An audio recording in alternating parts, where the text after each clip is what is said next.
Assalamualaikum warahmatullahi wabarakatuh. Halo Sobat Muda Mendunia, selamat datang kembali di podcast UMY Talks. Seperti biasa kita akan berbincang mengenai isu-isu terkini dan juga mengulik informasi seputar Universitas Muhammadiyah Yogyakarta. Dan kali ini kita berada di episode spesial Rilis UMY Max. Untuk itu sudah hadir bersama dengan saya, Bapak Oki Wijaya, SPMP, dosen Prodi Agribisnis, sekaligus salah satu kontributor dalam UMY Max. Selamat pagi Bapak, selamat siang, pagi, selamat sore. Selamat siang, Assalamualaikum Sobat Muda Mendunia. Nah, Sobat Muda Mendunia, pada kesempatan ini kita akan berbincang-bincang mengenai ketahanan pangan di Indonesia. Seperti yang kita ketahui bersama, Pak Oki, sudah hampir 2 tahun ya Pak pandemi melanda dunia, tidak hanya Indonesia, dan ketahanan pangan ini sering terdengar kata-kata ini Pak. Sebenarnya yang dimaksud dengan ketahanan pangan itu yang seperti apa sih Pak? Ya, baik, terima kasih Mbak Ais. Jadi kalau kita berbicara ketahanan pangan itu, stigma yang muncul selalu identik dengan produksi pangan. Nah, seakan-akan begitu. Padahal kalau kita berbicara ketahanan pangan itu luas sekali cakupannya. Jadi kalau di dalam undang-undang itu disebutkan bahwa ketahanan pangan itu secara umum adalah bagaimana kemudian orang itu bisa mengakses suatu pangan, dia bisa membeli pangan yang sesuai dengan kebutuhan dirinya, nilai gizinya terpenuhi, sehat, bersih, halal, kira-kira begitu. Itu ketahanan pangan. Nah, dari definisi itu, maka ketahanan pangan itu kemudian mencakup 3 aspek. Yang pertama adalah ketersediaan pangan, yang kedua adalah akses pangan, dan yang ketiga adalah pemanfaatan pangan. Nah, ketersediaan pangan itu berbicara tentang bagaimana pangan itu ada. Nah, jadi bagaimana bahan makanan itu ada. Kalau kita makannya beras, ya bagaimana kemudian beras itu ada. Nah, itu ketersediaan pangan. Yang kedua adalah akses pangan. Nah, kalau di awal tadi kita berbicara bagaimana bahan makanan ada, yang kedua adalah kalau bahan makanan ada bagaimana kemudian kita bisa mengaksesnya, kita bisa membelinya. Nah, yang ketiga itu pemanfaatan pangan. Setelah kita bisa membeli makanan itu, bagaimana kemudian kita bisa memanfaatkan sesuai dengan kebutuhan tubuh kita. Nah, kira-kira itu gambaran ketahanan pangan seperti itu. Cukup luas juga ya Pak ya berarti definisinya. Nah, ya. Kalau tadi kan ada ketersediaan pangan ya Pak. Ya. Menurut Bapak sendiri kenapa sih isu ketahanan pangan di Indonesia ini semenjak masa pandemi jadi kayak menjadi salah satu yang paling bisa dibilang paling terdampak selama masa pandemi. Padahal kan kalau seperti yang kita ketahui Indonesia itu kan negara agraris. Betul. Dan juga negara yang sangat kaya akan sumber daya alam. Betul. Ya. Ya. Jadi kembali lagi ke definisi 3 aspek tadi. Karena kita berbicara ketahanan pangan itu bukan hanya produksinya saja. Memang Indonesia ini negara agraris. Tapi kalau misalnya kemudian produksinya ada, masyarakat kita itu tidak bisa membeli bahan makanan yang sudah diproduksi, maka ya ketahanan pangan akan menjadi pertanyaan besar lagi. Nah, kalau kita berbicara tentang COVID, maka 3 aspek ini harus dilihat, ya. Kalau produksinya ada, ya, kemudian cadangan pangannya masih ada, tapi daya beli masyarakatnya untuk membeli bahan pangan itu masih bisa nggak? Nah, kan gitu ya. Jadi contohnya begini, karena COVID, ya, karena adanya COVID, pembatasan aktivitas sosial, gitu ya, secara skala besar, terus kemudian orang tidak bisa beraktivitas, ya, produksi di pabrik, perusahaan semuanya bubrah, gitu ya. Terus kemudian ada PHK, maka daya beli masyarakat akan turun. Nah, ketika daya beli masyarakat turun, meskipun cadangan pangan, bahan pangannya ada, tapi kalau orang tidak bisa membeli makanannya, maka dia juga tetap tidak bisa makan. Nah, itu satu. Yang kedua, masih terkait dengan akses misalnya, ya. Nah, akses pangan. Kaitannya dengan akses dan ketersediaan pangan. Nah, kalau kita lihat, tidak semua daerah di Indonesia itu merupakan daerah surplus pangan. Ya. Ada beberapa daerah yang defisit pangan. Nah, selama ini daerah yang defisit pangan itu menggantungkan bahan makanannya itu dari daerah yang surplus pangan. Dengan adanya pembatasan sosial berskala besar, maka aktivitas dari satu daerah ke daerah yang lain itu akan terganggu. Nah, oleh karena itu pengiriman bahan makanan dari daerah yang surplus ke daerah yang defisit maka juga akan terganggu. Nah, ini kalau konteks di Indonesia, belum lagi konteks luar negeri. Nah, itu kira-kira gambarnya begitu, Mbak. Berarti ketahanan pangan itu sebenarnya bukan cuma tentang bisa dibilang apa ya, pertanian. Bukan tentang produksi pangan saja. Perekonomian, betul, semuanya betul. berpengaruh ya Pak ya. Iya, Nah, betul. lalu untuk sekarang ini Pak, setelah hampir 2 tahun Indonesia dilanda pandemi, apakah Indonesia ketahanan pangannya termasuk aman-aman saja atau bagaimana? Ya, baik. Kalau sejauh ini, kalau prediksi saya COVID kira-kira 1-2 bulan ke depan itu sudah selesai, maka ketahanan pangan saya bisa jamin bahwa Indonesia aman. Tapi kalau misalnya kemudian COVID setelah di PPKM atau PSBB kemudian dilonggarkan, kasus COVID naik lagi, terus kemudian tidak tertangani sampai 2 tahun kemudian, maka itu akan terancam. Nah, satu, tergantung dari cadangan pangan yang ada di pemerintah sebetulnya. Kalau cadangan pangan kita aman, kemudian distribusi dari daerah surplus ke daerah defisit pangan itu aman, maka insya Allah akan relatif lebih aman. Karena kita tidak tergantung dari impor dari luar negeri. Nah, kira-kira begitu. Tapi kalau ini jangka waktunya panjang, ya akan terancam, kira-kira begitu. Iya, berarti kembali ke bagaimana kondisi COVID ya Pak ya. Betul, tapi semoga sih harapan kita cepat selesai ya Pak. Betul, ya. betul. Nah, menyikapi kondisi tersebut Pak, menurut Bapak apa saja sih kebijakan yang mungkin perlu atau yang perlu dilakukan pemerintah, dan mungkin kebijakan yang sudah diterapkan pemerintah itu apakah menurut Bapak efektif? Kayak kemarin kan sempat dengar Indonesia ada impor beras ya Pak? Iya. Ya, ada impor beras. Apakah itu sudah tepat atau mungkin bagaimana menurut Bapak? Oke, baik. Jadi kalau kaitannya dengan COVID, ya, kalau saya melihat kita itu harus menyelesaikan masalah berdasarkan akar permasalahannya. Jadi kalau kita lihat root cause-nya itu adalah COVID, maka yang harus diselesaikan pertama adalah COVID-nya. Nah, saya lihat penyelesaian masalah kita itu tidak berbasis pada akarnya. Jadi ya ibarat kalau lautan itu permukaannya diselesaikan dulu, tapi di dasarnya kita tidak selesaikan. Nah, itu yang kemudian akan berkepanjangan. Nah, kalau COVID-nya selesai, maka semua urusan akan selesai karena root cause-nya itu ada di COVID. Itu satu. Yang kedua adalah penyelesaian masalah antisipasi terkait dengan kerawanan pangan saat bencana. Itu tergantung dari bagaimana kemudian pemerintah itu bisa memanage dari cadangan pangan kita. Nah, ini tergantung juga dari produksi pangan kita, gitu ya. Produksi pangan, kemudian cadangan pangan. Kalau cadangan pangannya baik, bisa dimanage sesuai dengan kebutuhan kita saat bencana, maka itu relatif lebih aman, gitu ya. Nah, yang ketiga, saya merespon yang disampaikan Mbak Ais tadi terkait dengan impor. Nah, stigma masyarakat itu bahwa selama ini yang namanya impor beras itu seakan-akan sesuatu yang haram, gitu ya. Karena mungkin masyarakat mikirnya, kita banyak sawah kok. Betul, ya.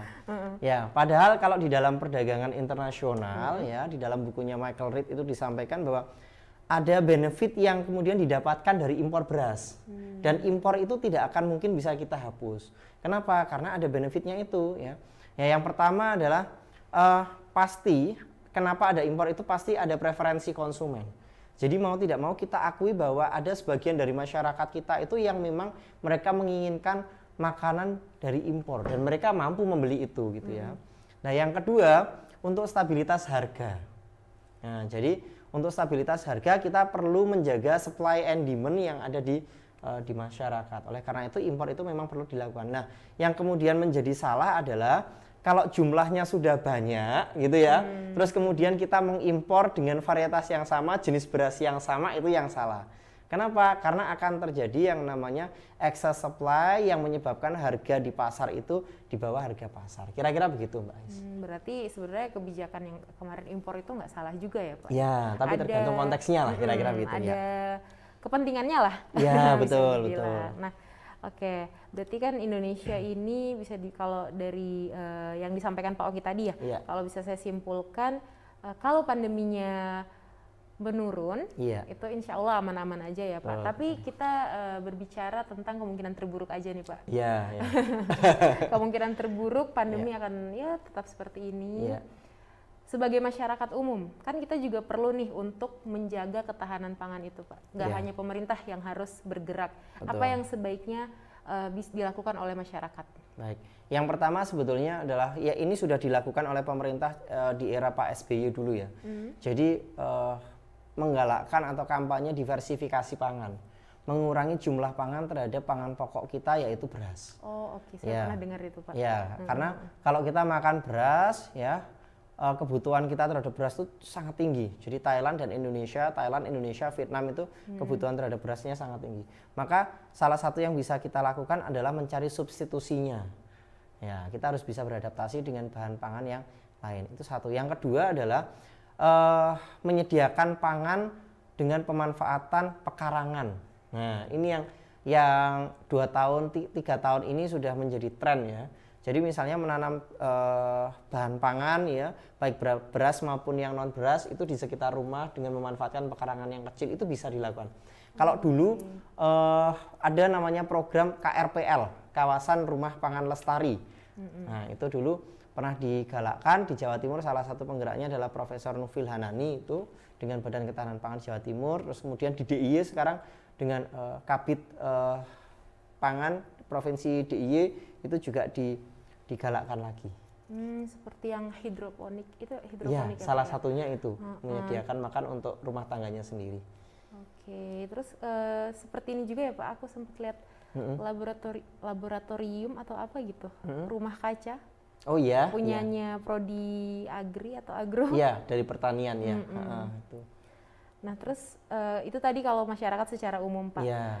Nah, lalu untuk anak muda, khususnya nih Sobat Muda Mendunia mungkin yang ingin ikut berkontribusi menjaga ketahanan pangan, itu apa yang bisa dilakukan? Ya, salah satunya adalah yang merubah stigma ya. Nah, kenapa harus merubah stigma? Karena kalau zaman saya kuliah dulu, saya masuk Fakultas Pertanian itu sama teman-teman jadi bully-bulian Mbak Ais ya. Kenapa Pak? Seakan-akan, fakultas apa? Fakultas lauk pauk ya gitu ya. Padahal kalau kita berbicara ya salah satu kebutuhan pokok paling mendasar itu di teorinya Maslow itu ya kebutuhan pangan ya. Nah, ini yang kemudian harus kita rubah. Satu itu. Yang kedua adalah tren anak muda sekarang itu kan bisa memanfaatkan teknologi informasi. Nah, teknologi yang ada sekarang itu memang seharusnya bisa dialihkan atau diarahkan ya, bukan dialihkan, tapi diarahkan untuk pengembangan pertanian.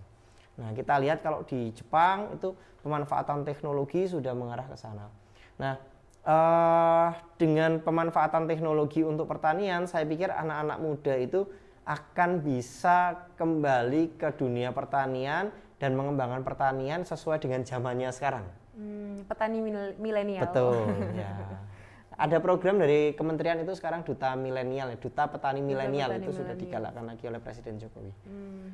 Ya karena anak muda itu kan yang akan melanjutkan perjuangan ya Pak ya.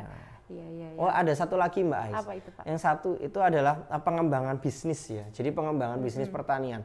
Karena kita lihat dunia pertanian itu kan berada di sektor hulu ya, paling ujung di hulunya. Nah, itu value-nya kan tidak terlihat. Nah, bagaimana kemudian jiwa entrepreneur muda ini kemudian bisa dikembangkan untuk memberikan value pada komoditas pertanian. Nah, ini saya pikir penting ini ya. Iya, penting. Oke. Belajarnya di agribisnis. Ya, salah satunya belajarnya di agribisnis, dan UMY juga punya SEBI ya, Startup and Business Incubator juga. Betul, salah satunya itu. Oke, lalu Pak, dengan upaya-upaya yang tadi yang bisa dilakukan oleh masyarakat, menurut Bapak nih, prediksi ketahanan pangan Indonesia 5-10 tahun ke depan deh, atau mungkin pasca pandemi itu seperti apa? Ya, insya Allah masih aman sih, saya yakin aman, ya? masih aman ya. Tapi ya kita lihat dari ini ya, data alih fungsi lahan ya. Kalau pertambahan alih fungsi lahan dari tahun ke tahun semakin meningkat ya, maka ketersediaan pangannya yang akan terancam. Nah, kalau sebetulnya gini, kalau ketersediaan pangan itu kemudian menjadi rawan gitu ya, negara kita bisa beli dari negara lain, itu bisa. Tapi dalam kondisi bencana, maka itu akan menjadi ancaman. Kira-kira gitu. Nah Pak, sebelum kita akhir perbincangan ini, Oke, baik. sedikit keluar dari konteks. Itu saya agak sedikit penasaran tadi tentang ketersediaan pangan. Ya. Nah kan kalau kita lihat sekarang mungkin sawah-sawah sudah banyak yang tergeser. Betul. Seperti di belakang kampus juga kan Ya, beberapa mulai berganti jadi burjo. Itu gimana Pak kalau misal sawah semakin berkurang, apakah mungkin ada kemungkinan makanan pokok kita berganti atau akan impor selamanya?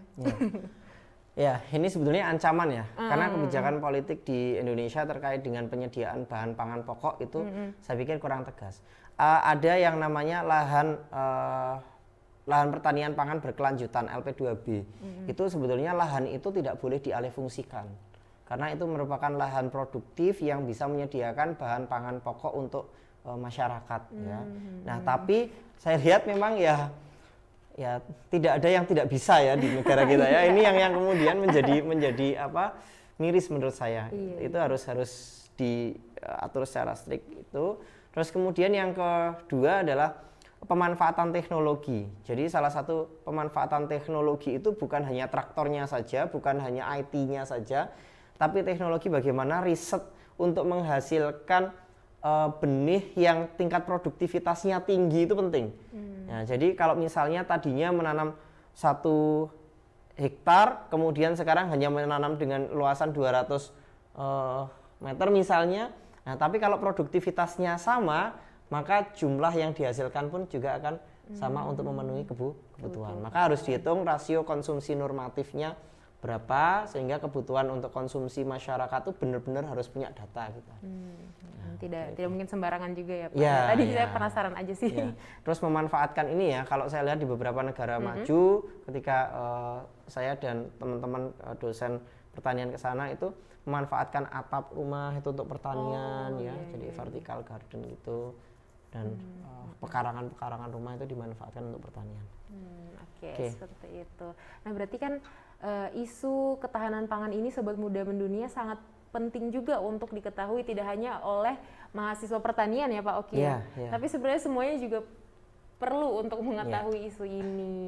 Nah, selain isu ketahanan pangan masih banyak isu-isu lain Pak Oki yang sebenarnya penting untuk diketahui oleh Sobat Muda Mendunia. Untuk itu sudah ada UMY Max. Luar biasa. Jadi di dalam UMY Max ini Sobat Muda Mendunia tidak hanya berbicara tentang ketahanan pangan tadi yang sudah kita bahas juga dengan Pak Oki, namun masih banyak isu-isu lain terkait pandemi dan lain-lain. Untuk itu, untuk Sobat Muda Mendunia yang ingin memiliki UMY Max ini, bisa langsung mengakses link yang akan ditulis di description box, dan juga bisa langsung ke Biro Humas dan Protokol UMY untuk mendapatkan hard file. Dan UMY Max ini sudah bisa diakses dan juga bisa dimiliki oleh Sobat Muda Mendunia nanti tanggal 16 Oktober 2021. Itu bertepatan dengan Hari Pangan ya Pak Oki? Oh iya. Benar sekali. Nah, oke Sobat Muda Mendunia, sepertinya podcast kali ini harus terhenti sampai sini juga Pak Oki. Karena keterbatasan waktu. Mungkin nanti kita bisa ngobrol-ngobrol lagi ya Pak Oki ya. Oke, wabillahi taufiq wal hidayah. Wassalamualaikum warahmatullahi wabarakatuh. Sampai jumpa di UMY Talks episode selanjutnya.